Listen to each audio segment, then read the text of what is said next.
So I went to Zimbabwe. It is a bit of a mission to get there. I flew from Dunedin to Christchurch, spent a night in Christchurch, then flew to Johannesburg, spent a night in Johannesburg and flew directly from Johannesburg to Victoria Falls. This for me was a trip I've been dreaming of for several years. I'd travelled in Africa previously as an overland driver, staying in campsites and that sort of thing. This trip was a whole different proposition. We would be flying into Victoria Falls. From there, we would look at the falls obviously, and then fly by small plane into Hwange National Park, onto Mana Pools National Park, and finally Lake Kariba. It really was the experience of a lifetime. So in Victoria Falls, I'd always wanted to stay at the Victoria Falls Hotel, never thought I would. It is everything you imagine an iconic hotel to be.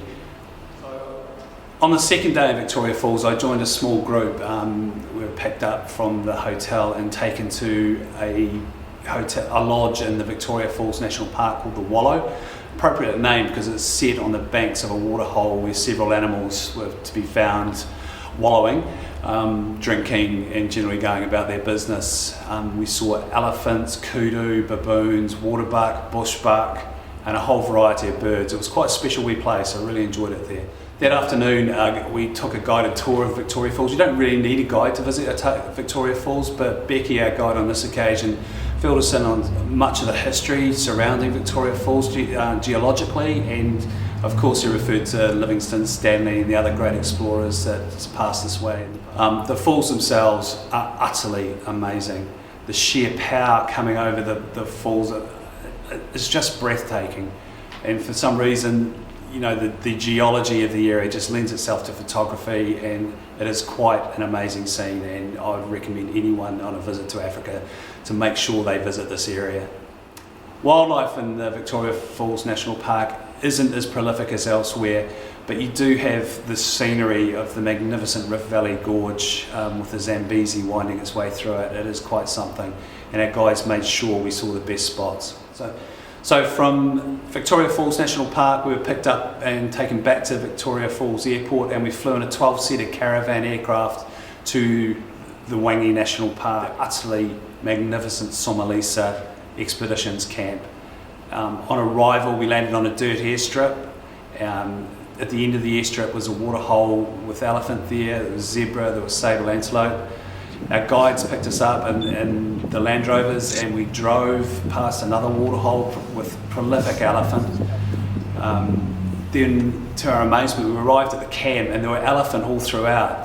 There was only 8 tents at the camp. And when I say camp, I'm not talking about a campsite. These camps, the rooms are really well appointed with showers, fans, all sorts of things. It was quite a modern experience.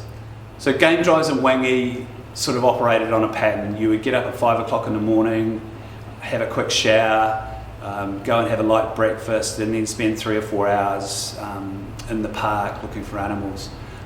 Again, we were so fortunate. Just the night before, some lions had killed a buffalo, so they were feasting on that, and they would do for the 3 days we were there. They did not move. They guarded their buffalo jealously from hyenas and vultures that were all too keen to get in amongst it. Midday we would come back to the camp. Now the camp here had a unique feature in that it had an elephant watering hole at the bottom of the camp where you could literally sit a few inches away from elephants as they drank during the day. After lunch we would have a short nap, and then we would go out on an afternoon gate drive that would extend into the evening. Of course we had sundowners in a scenic spot. In both afternoons that we drove around Hwange, we saw a multitude of animals. I'm just trying to recall them. Lots of really spectacular bird life. Lions, lion cubs, sable antelope, zebras, impala of course. Elephants everywhere. It was truly a spectacular park. Okay, so from Hwange we flew into Mana Pools National Park. And if we thought Somalisa was beautiful, then the Niamatusi camp was just magnificent. 2-story dining area set on the banks of the Zambezi. We got there just as the sun was setting, and elephants crossing the water. It was just the most beautiful thing I've ever seen. Okay. So the game in Mana Pools wasn't as prolific as Hwange, but we did get the chance to go on a walking safari the following morning. So again, up at 5, off to an area We didn't actually know what we were looking for on this occasion, so we spent about half an hour walking through the bush with an armed guide. Then they told us to stop in a small clearing, and basically we were peering through a gap in the bush, and we're looking at each other and going, well, what's going on here? And then we heard a small yap, and then this pack of wild dog cubs appeared on a mound, which happened to be their den. They were waiting for the main group to come back from hunting. So we spent probably an hour and a half to 2 hours there just watching the cubs, and as the day progressed, some of the adults turned up and looked at us suspiciously. And again, just a really, really special experience to see these animals in the wild. In our afternoon at Mana Pools National Park, we canoed on the Zambezi River. There are a lot of hippo in the Zambezi River, so was I keen?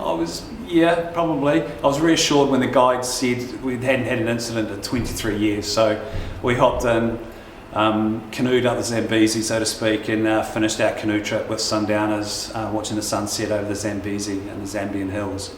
Okay, so from Mana Pools we flew to Boomy Hills Safari Lodge, set on the shores of Lake Kariba. This is more of a resort, I guess, in a traditional style.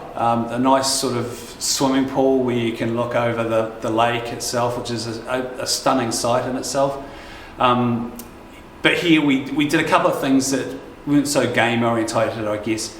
So we did a sunset cruise where we saw hippo up close, which was a treat because we hadn't really seen them that close in the other parks. But then we settled in amongst a form of forest, I guess, where a lot of cormorants were settling for the evening and the sunset.